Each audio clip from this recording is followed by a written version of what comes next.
Well, today I want to talk about a resolution reboot. We're in July, we are halfway through the year. If you are like me, a lot of your resolutions for the new year have gone by the wayside. So I think it's time to reboot a number of different things, a number of different good habits. And I want to talk about this for several reasons, primarily because this is kind of at a pivotal point for me in my workout routine. My trainer, Johanna, whom you guys know, is moving to California. Yay, she graduated from graduate school and she got a job in California, so she's moving. But she's not going to be here to guide me through my workout routine. And I want to make sure that I have a very basic, fundamental routine that I can do by myself. Perhaps more importantly, that I will do by myself and that targets things that are important to me, like strength training, resistance training for my bones as I get older and don't want to break my bones. I want to keep my weight in check. I want to restore my abs that really took a beating last year when I had my surgery. Now, I'm not unrealistic. I may never get those abs back. And I certainly, even then, didn't have the abs I had in my 30s or my 20s. But nevertheless, I want to concentrate a lot more on my core and, to the extent possible, get rid of some of this, what I call surgibelly, just this little muffin top that I did not have. Before my surgery. Again, I'm realistic. I may never be able to get rid of it, but I can do what I can on the margins. So I've been working with Johanna on this the past 2 times we've gotten together, and she has put together a full body workout for me. I'm going to make this available to you. Stuart, where are we going to put it? We'll put it on the website, and I'll also try to maybe get it out in a newsletter. We'll put it in the community tab. You can always email me, support@lindavotter.com, and we will make sure that we get it to you. Again, this is my workout. This is not your workout. You tailor it to meet your abilities, your age. You may be able to do twice as many reps as we've got listed here. You may only be able to do 1 or 2 or none, but it gives you kind of a starting point. And I really think I desperately needed this reboot, because between my surgery last year and the move and getting the new garden started, well, let's just say I had way too many excuses to not be good about exercising, my habits, etc. Now, I mentioned a while back when I did that James Clear episode, I was on the Tamron Hall show about pairing this with that kind of habits, that after I make my bed, I do a 1-minute plank, and I used to do more push-ups than this, but now I'm back to just 12 push-ups, and I am linking making my bed with doing that at a minimum, and I keep a mat underneath my bed, so as soon as I complete one task, I do the other. I have gotten better. I was bragging to Johanna. I have gotten better about doing that again, so that is one small habit that I have restored. These other things I'm going to be working on. I am actually, Johanna told me I needed to get really official, and I need to laminate these. Now, in addition to doing this workout, which is manageable for me, and I think it took me, I'll ask Johanna when she gets there, I think it took about 20 minutes to do these. In addition to this, I am walking a lot more, and I'm really trying to get in my 10,000 steps. I have proof of that because I've got a big old blister right here where I wore the wrong kind of tennis shoes as I was getting in my 10,000 steps. Proof is in the blister. So there we go. I will pick up where I left off. We will start going through this regimen. I can demonstrate them for you. This isn't going to be a long video, but I do think it's important that these are from a trainer. She knows what she's doing. She is very mindful of different kinds of let's say, weaknesses that I may have. If my shoulder is bothering me, if my back is bothering me, these are movements that will not compromise those things. So let's get started. Well, stay tuned, because later in the show, I'm going to show how you can turn this stem into this stem. So for those of you that do not know, Johanna, my trainer for how many years? Over 2, I'd Over say. 2 Yeah. or 3. She also helps train hubs, but she is moving. She's abandoning us. So before she abandons us, and by the way, for those of you that want to know, yes, she did play basketball. How tall are you? 6 foot. 6 foot, and I am as measly 5'5", Mutt and Jeff. So I always feel like just not such a much compared to you. Okay, so I digress. Okay, so what she did was put together my full body workout. We did this in our last session. We went through the target areas, the things that were important to me in terms of resistance training, bone strength, all of those kinds of things. And then you divided up this sheet. You might turn it around and show everybody. And I love the way that you've got this pictured. So we've got the exercise, we've got the rep count. Again, tailor this to your capabilities. For me, it was important that we put in the keys to success, because these are the things that I'm going to be missing when Johanna isn't here, because she would always remind me about these kinds of things. And then the muscles that I am targeting, sometimes it'll be like a full body and, you know, sometimes not. Okay, but let's talk a little bit about well, first, in reality, I have already warmed up. I have already been on the treadmill. So, or as Johanna calls it, the treadmill. Okay, so describe a little bit what I do on the treadmill when I haven't already walked in the morning. So she starts on there for about 20 to 30 minutes, switching between intervals. She spends 1 minute at 3 miles per hour at a 4 incline, and then the next minute at 4 miles per hour for the same 4 incline. Back and forth, minute to minute for 20 or 30 minutes. Yeah, and sometimes I may revise that. Sometimes if I'm I don't know, really sore, I'm having a bad day, then I'll go longer on the slow one, shorter on the fast one. Conversely, what I have found is I'm building up strength is I am doing longer sessions on the 4. But what that does is it's kind of that interval training, which I guess is really good for our metabolism. So, and I do it for 20 to 30 minutes, kind of just depending. I usually listen to a podcast or something, depending on what I've got going on. If I've already walked in the morning and I'm warmed up, then we delve right into the program. If I have not warmed up or I'm not going to get right off the treadmill, talk a little bit about where she's also got on here the cool down, which is also a warm up. Yeah, you can do those for cool down or warm up. So just getting those arms moving, doing some body weight squats, some toe touches. Just those kind of things. Yeah. Okay, Jumping jacks. let's quickly go through that. We're not going to spend a lot of time on the warm up, but let's quickly go through that. You can just kind of tell me what I need to do. Okay, let's do some chest opener arm swings, alternating them. Yeah, and this is just good. Particularly, I think a lot of us have shoulder issues right now. Our friend Lisa does. I've noticed that periodically I'm getting shoulder pain. Let's do a torso twist. Get that spine moving. And this feels good. Yeah, it does feel good. These are the fun things. Okay? Okay, let's do a couple of squats. Get in that range of motion, get down there low.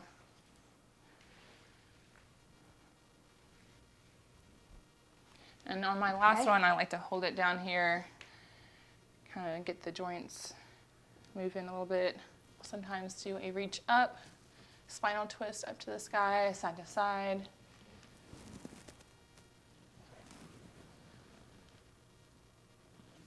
And for me, the importance of this is because one thing that I have problems with are my hip flexors.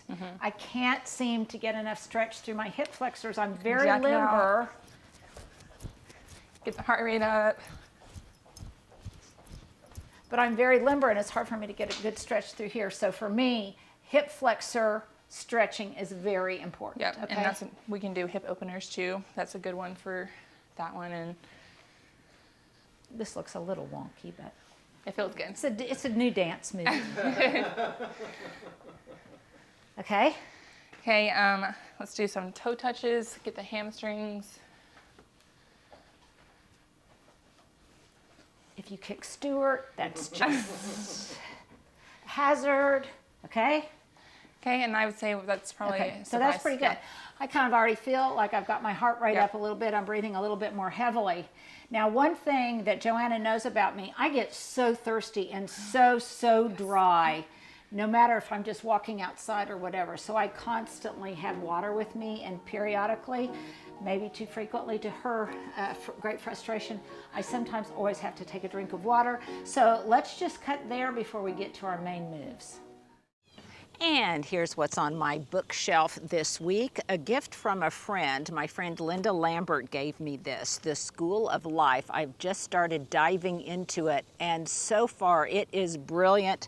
I have already highlighted a number of passages, and it's okay. It's my serious book for this week. I also want to share kind of a not serious but very fun hack.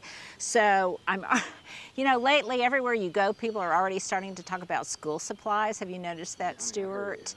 And so I found these markers. I will put a link to them, and I love them because they're kind of dusty colors, and they don't bleed through the page. So when you highlight something, it's just a little bit more subtle.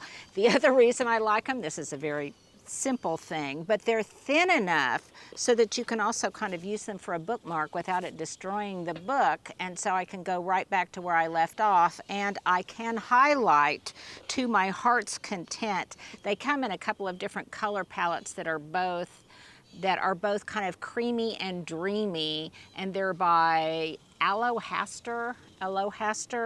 Anyhow, not sure. I always butcher pronunciation on things, but I really like these. Great stocking stuffers. I've already ordered a whole bunch of them for stocking stuffers, particularly for my reading friends. Okay, another thing that I really love, and by the way, I will put a link to this book. As always, we are still working on putting together a comprehensive book list. As always, you guys have given me such great recommendations. Please put your recommendations in the comments below, whether they are lighthearted and summer reading, beach reading, or there's something a little bit heavier and educational. Please put your suggestions in the links below. Okay, another book, and this is also a shout out from actually a while ago, because as you can see, I have already noted some passages in it. This is The Garden Maker, and what I have noticed is quite often on Amazon, if you Google my book, and it will give you suggested readings, this one comes up also. I love the purple spine on it. And I actually have 2 copies of this book because I got one for myself, which then I'll probably gift to someone else, but also Peggy Welty, a while back, gave me this book, and so I keep her note in it, and it is The Garden Maker by Christy Purifoy. Again, I'm probably butchering it. Can't anybody have a name that's easy to pronounce? But it looks like it's full of just little gems, and it's very lyrical, and it's very, very pretty. And here is my second literary hack. And that is, I also love these Stickum notes. I like it because you can put it in a notebook. I keep this in my weekly work notebook. But I also like it because these too can be used, and it's flat. You can use it as a bookmark. And then when you come across something that you want to highlight, you just take one of those notes or one of those sticky tabs out, and you can highlight a specific passage. You can even write on them, all common sense things, but these are the type of little life hacks that just really make me happy. So that is what's on my bookshelf for this week. Okay, we're gonna do a pistol squat first. Okay. The pistol squats really help me with my balance. They also help tighten my glutes, I guess. Yep. Now I will say this, these are hard for me, and I was getting so good at them before surgery, wasn't I? Yeah. But it's really been a challenge for me ever since I've had my surgery because my core is not as strong. So it's very hard, but talk about the keys to success. So while she's demonstrating this, the things I would remind her to do are to keep her core tight, to focus on something in front of her. She has her eyes on like an imaginary dot to keep her in line. Slow and controlled on the way down. She comes up pretty good on the way down. She sometimes will plop. I have to tell her to go slow to lower down. Working those glute muscles. The muscles you're working here are obviously your glutes, your legs, your quads. Really good for unilateral leg strength. Working single leg, we normally have one that's a little bit stronger, so this is a great move to target for that. And I do 8 reps on 8 reps on each side, and we move on to the next one. And what's interesting for me on this one is it's easier for me with my left leg and that's than normal. for my right leg. Yeah. Okay, we're gonna start with a sumo squat, or as Linda calls it, the sunflower. And she's adding an oblique crunch with it here. So we're working the core and those side abs, the obliques. A big reminder or keys to success here are to stay down low. It's easy to get up high in that squat as you get tired. So I have to remind her to get down low. This is really good for you to work your inner thighs and your glutes and your hamstrings. And I have to say, I love this one. Yeah. And I love it because it's a sunflower, but I also love it because it's one of the few where my feet can point out. Yes.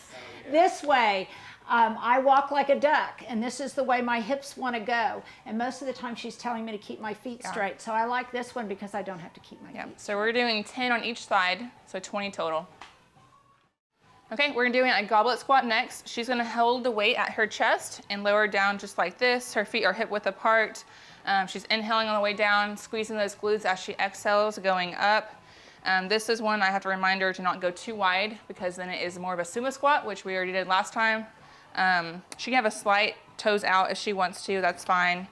Again, this is working your whole lower body, your core. The weight at your chest makes you stabilize through your back more, so that's a good move for your back as well. And we're doing 15 reps total for this one. And this is one where I have to remember to always not go like this, but to stay like this, like I'm sitting in a chair, and she always reminds me to keep the weight at chest height, and I am using an 8-pound. Yeah, 8 to 10 pounds, what she normally uses. Okay, let's do a 3-point lunge next. So go ahead and demonstrate. We're gonna start with a reverse lunge backwards, a lateral lunge out to the side, and then a forward lunge. And that's 1 rep, okay? So she's gonna go through this, going 5 reps on each side. Again, this is a good... Okay, so right there it's good that I fumbled because this requires balance. This one is harder for me. I really can't talk while I'm doing this. I really need to concentrate. Yeah. So good for your balance, your core control, stability, obviously your legs and quads and hamstrings. The lateral lunge helps you with your inner thighs. And this one feels really good. Now this is one where she prefers that I keep my feet straight. Yes. And for me, I sometimes lose my balance because that's not the way my hips are going. So sometimes I do have to kind of cheat a little bit just so I can get better stability. So for the lateral lunge, she's doing a good job of putting her butt out in the back, setting back into her hips. And for the forward and reverse, she's trying to get those legs down to a 90-degree angle. This is the side one is my favorite because it really feels good through here. Yeah. Okay, this next one's a Romanian deadlift or an RDL. Okay, so she's gonna hinge her hips and butt go back. Her back's gonna stay really flat. Her shoulder blades are gonna be pulled together. She's gonna go about halfway down her shin and she's gonna come back up, keeping those weights really close to her. We don't want the weights being out here. We want them really close to your body as you come up and down. As you pull up, you're gonna squeeze your glutes and your hamstrings. Those are the muscles you're working for this move, okay? And as you get to the top, really contract that back and stand tall because you're also working your whole posterior chain on your back side of your body. And this is one that for me, I'm really trying to focus on are these kind of things. Going straight. But crunching in the back because my posture is getting poorer as I age. The other thing that I often do is go too far down. And she has to remind me, I don't want my legs completely straight, but I also don't want to go all the way to the ground. This isn't like yoga and I'm trying to stretch. This is a Romanian deadlift.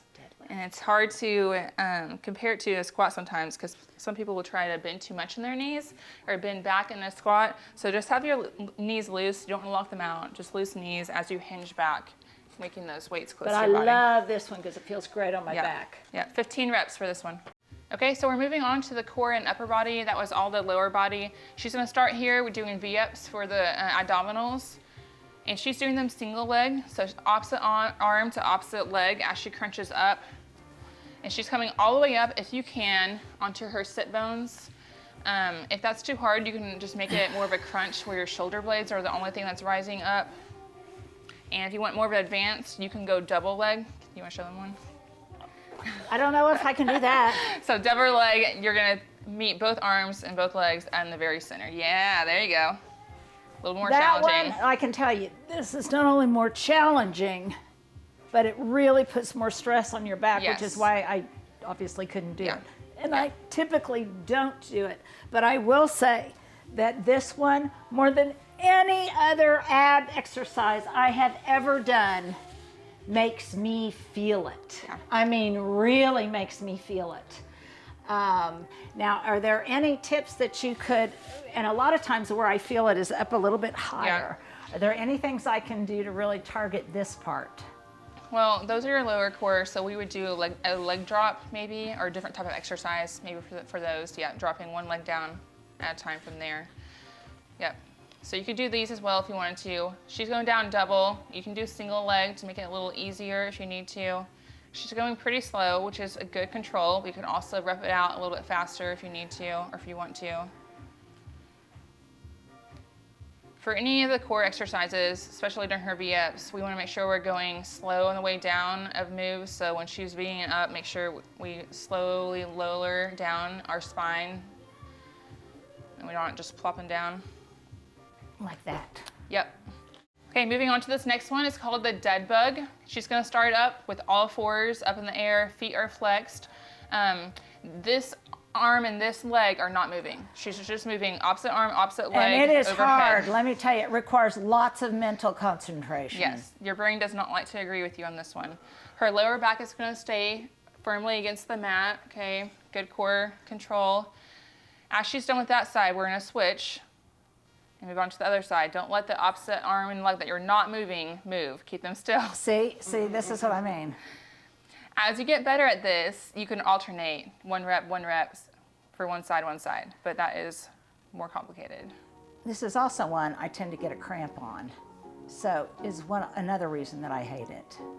But the ones that I hate the most probably do me the best good. So we're doing 10 reps on each side for that one.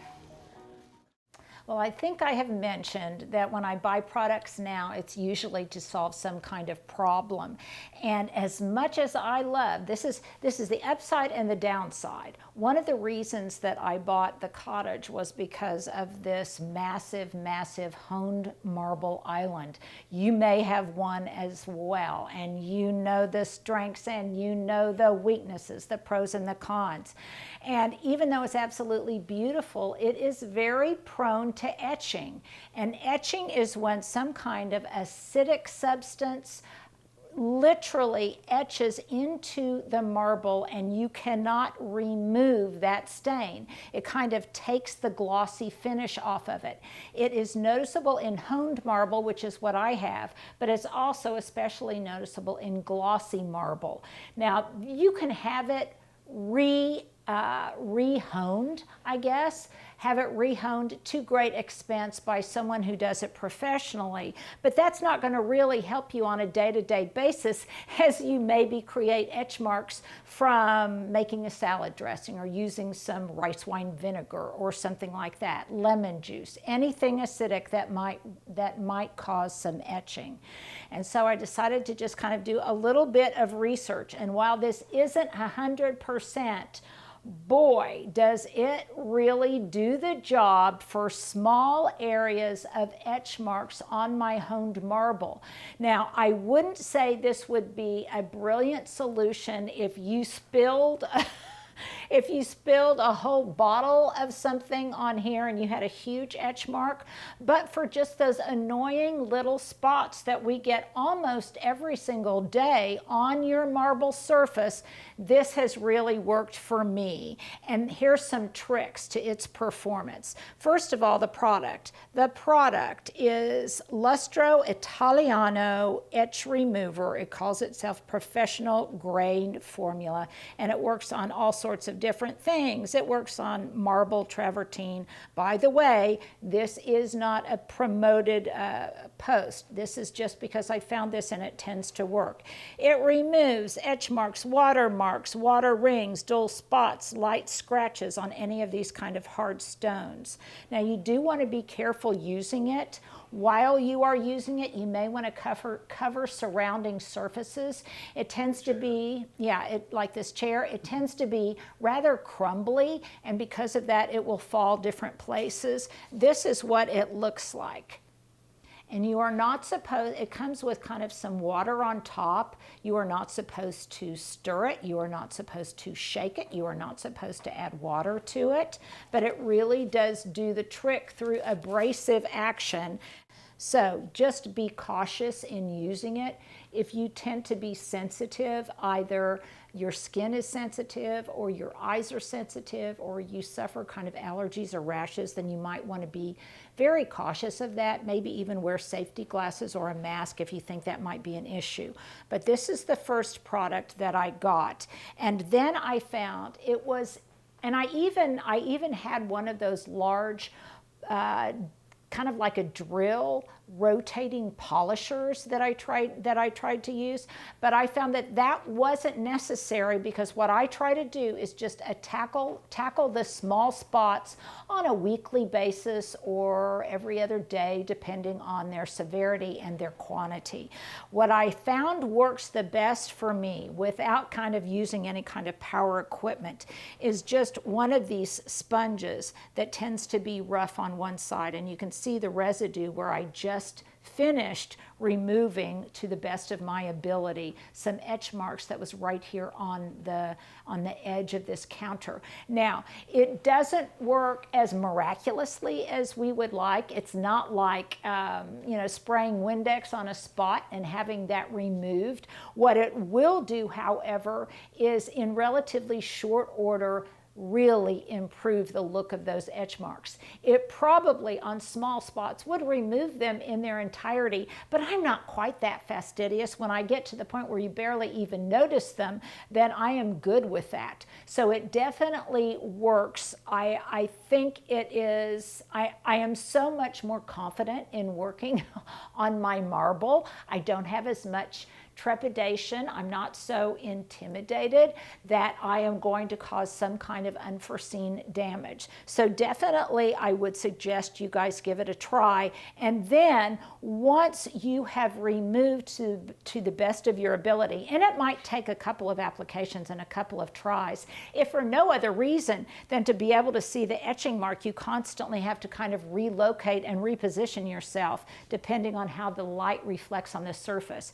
But once I have removed it to the best of my ability, then I just get some kind of granite polisher and sealer. This one is Black Diamond. Of course, I will put these links below. You can maybe buy them at Home Depot or places. I'm not really sure. I bought mine online. So I will put a link. Any kind of granite or marble polisher will probably also work. And boy, once you do it, I just can't believe how effective it is in short order, in a short amount of time, with a minimal amount of effort.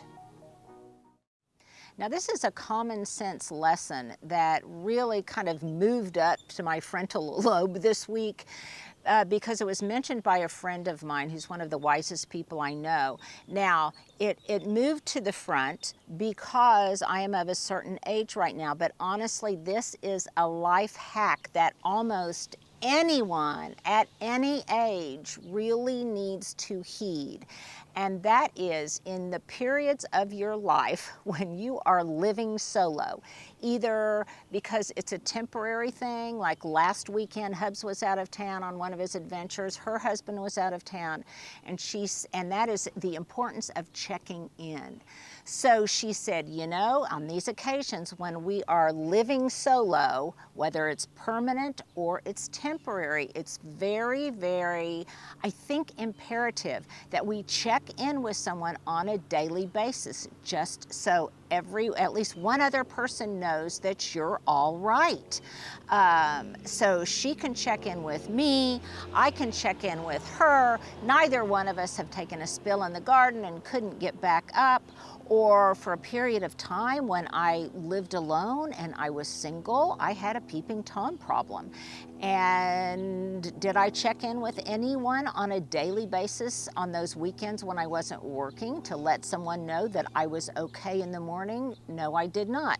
So whether you are young and single and living alone, Stuart, you need to do this. Either check in with your mom or check in with your daughter. We check in almost every day. But if it's not something that you will do in the normal course of the next 24 hours, put it on your list. And this is the lesson that I learned this week, and that is the importance of checking in when you are living solo. Well, I'm getting ready to show you a little project, but first I need to hydrate. And am I tired yet of this jasmine tea, jasmine water? Absolutely not. I've been drinking it by the gallons. So, okay, what I want to talk about today is something I know 99% of you as gardeners already know. But for the 1% of you that might be new to garden, that might be just a fledgling gardener, then here's a way that you can save money on plants, and that's by taking cuttings of existing plants, predominantly annuals that you already have in your garden. And I have rooted up a bunch of cuttings because Stuart loves this kind of coleus, this color palette of coleus. And so I'm going to send him home today with a bunch of cuttings so that he can pot them up. He can learn how to pot them up. And he too can have a container of coleus at his house. Okay, so this is a way that you can, you can even gift things. Oh, let me show you one thing. I digress. Let me show you one thing. I got one of these compost buckets that I keep in my sink. It has changed my life on so many levels. I just keep it in here. Things that I might have been inclined to throw down into the garbage disposal, I now just keep this in my sink, and I empty it out into my compost tumbler once a day. I think I showed the compost tumbler at some point in one of these videos, but I love it. You can get it in black. You can get it in, I don't know, chrome or something. Anyhow, I know you'll ask, so I'll put the link. But I do love it for just these kinds of projects. So a while back, I took a bunch of cuttings of coleus. I'm not sure the varieties on all of these, but can you get just a little glimpse of all of those gorgeous roots? Oh, I see. Sorry. Yeah, you're looking at the wrong end. That came out just ever so effortlessly. So what I do, and this is another thing that I throw into my compost bucket, instead of throwing that water down the drain, I throw it into the compost bucket. I'll kind of clean up my glass a little bit. And by the way, that's a tip. You probably want, it will work in opaque containers, but I really think it does better in translucent containers where light will get to the cutting. Periodically, I do change out the water so that it is clear and fresh, but looky there, that's just a great cutting. So this one really doesn't need any more roots, so what I'm gonna do is I am going to get a takeout container.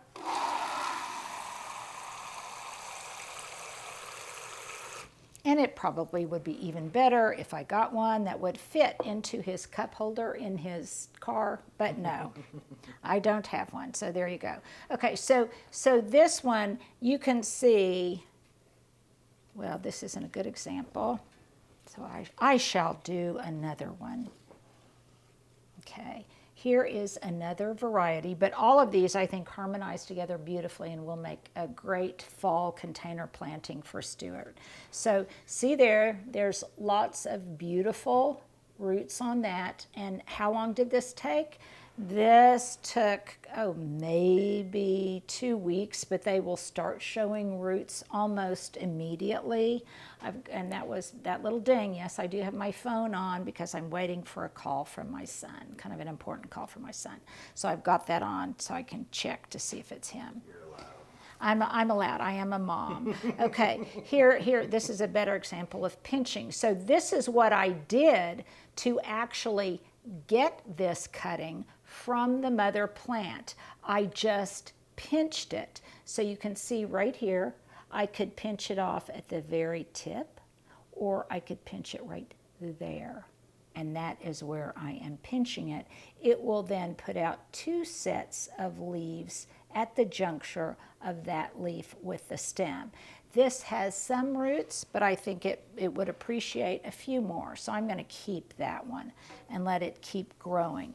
You'll also notice that if you remove the foliage from the bottom of the cutting, then it won't have an opportunity. It won't hurt the cutting, and it won't have an opportunity to then rot.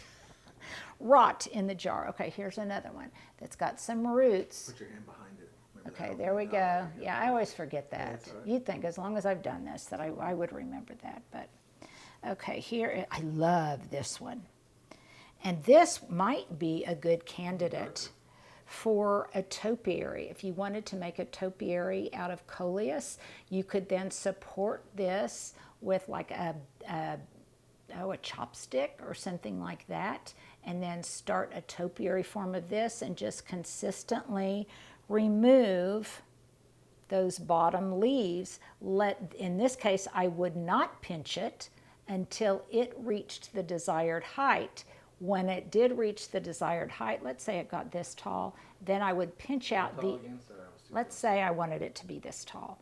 So if it got this tall, let's say this tall, then I would just pinch out that interior bud, and it would just keep getting more and more full. And I would continue to pinch out not just the top branch, but all of the side branches so that it would develop into a round head. So this one, Stuart, I'm going to keep. That one I'm going to keep in case I want to make a topiary out of it, but it's all for you guys. So I can show it to you.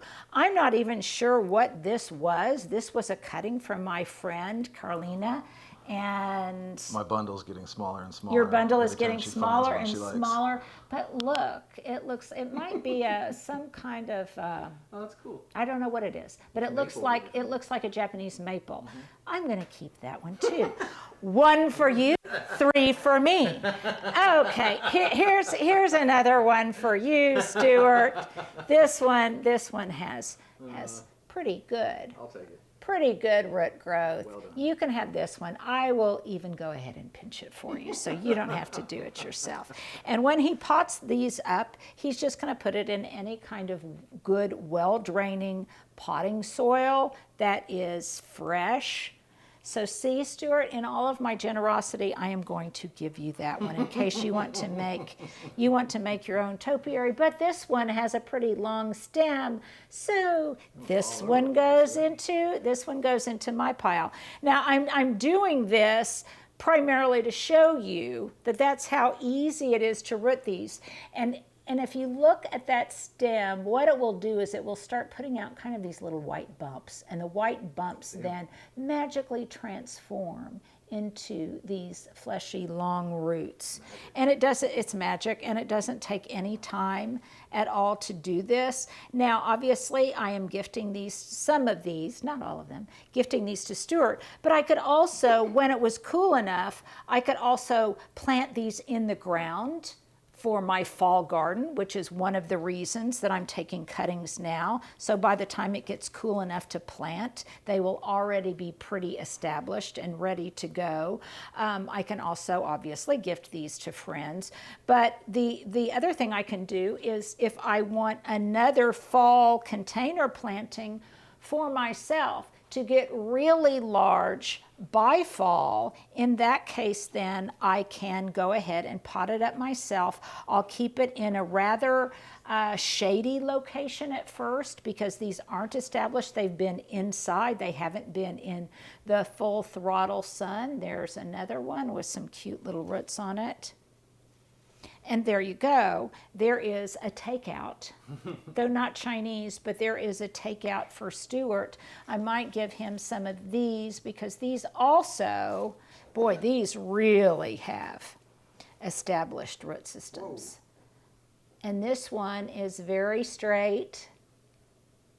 And I am going to keep this one because I might want to make a topiary out of this, which could be a whole nother video, because you can make topiaries out of coleus, and I think that would be a real sweet practice. So there's a question for you. Do you guys want me to show you how I would transform these into small topiaries, not gigantic topiaries? Okay, here's one that I just broke. Now you say, can I continue to try to grow this? Yes, I can. So I'm just going to stick that in the water. They're remarkably, remarkably resilient. So cool. Here is another one that's pretty tall and is a topiary candidate. So I'll keep that one. Yeah, that one's pretty. Yeah, isn't that one pretty? And oh, by the way, obviously, very, very obviously, can you use these in cut flower arrangements? Oh my, yes. And sometimes I have found when I do so, even in the cut flower vase, they do indeed start rooting. And then you can plant them out. So it's just, you know, I sometimes laugh when I see people buy like 2 flats of coleus. Now that might help for immediate gratification, but it doesn't necessarily help your budget. And this is a way that you can do it in a far less expensive way. This one right here, for some reason, is starting to rot a little bit, probably because I didn't keep the water fresh enough. In this case, I'm just going to cut that off. That won't go up the stem already? Or yeah, anything? it started to get... I mean, where you cut it off, it'll yeah, be gone. yeah, it'll be gone, and I'll just put it in fresh water, and then it'll be fine. I didn't change the water out as frequently as I should. My bad. Here's another one of those fun ones. So Stuart will be able to get, oh my goodness, depending on what he wants to do, he'll be able to get probably I'm going to keep this one. Gosh, you could do a 12-inch pot just by spreading these out pretty far apart, give them room to grow, and in no time at all, he will have a really beautiful container planting of these wonderful coleus. Here's another example you can see where I previously pinched it out. There are the two projectile branches that then I will continue to pinch out. Because that's what you're telling me. When you pinch, yes, that's what happens. That's what happens. You get 2. So then when these grow, I will pinch that out. That's how you get a very dense ball on top. And it's fun. It's fun to continually pinch these. And again, it doesn't cost anything. And it's wonderful for kiddos to do because you get that kind of magic, that kind of aha moment of, oh my goodness, this is how you propagate plants. And it would give you a teaching opportunity, not only for how new plants are made, but also to expose them to a new word like propagate. And how they propagate, i.e. make more plants out of cuttings. Here are some more that I will put into fresh water. We can see that. Yeah, this is really great. Oh, you can really see the white Yes, spots. and it's so fun. Yeah, you can see the white spots. And then here's my practice. I told you, I think in the Wednesday walkabout, that I was starting to take cuttings of the Dusty Miller. And these just might take longer because you guys have assured me that I can indeed. I don't see anything yet. But again, no guts, no glory. I'm not losing anything. Otherwise, these would just have gone into the compost pile. So I will start over again. And but don't they just look pretty? Don't they just look pretty like that? As I'm trying to root them. in the vase. So there you go. I hope you guys enjoyed this this is gardening 101, kind of basic stuff, but it can remind you of something you already knew, and that now would be a good time to do this so that you have some gorgeous fall planters. And B, it's just, I think we sometimes just forget how fun and amazing and inexpensive gardening can be. See you later.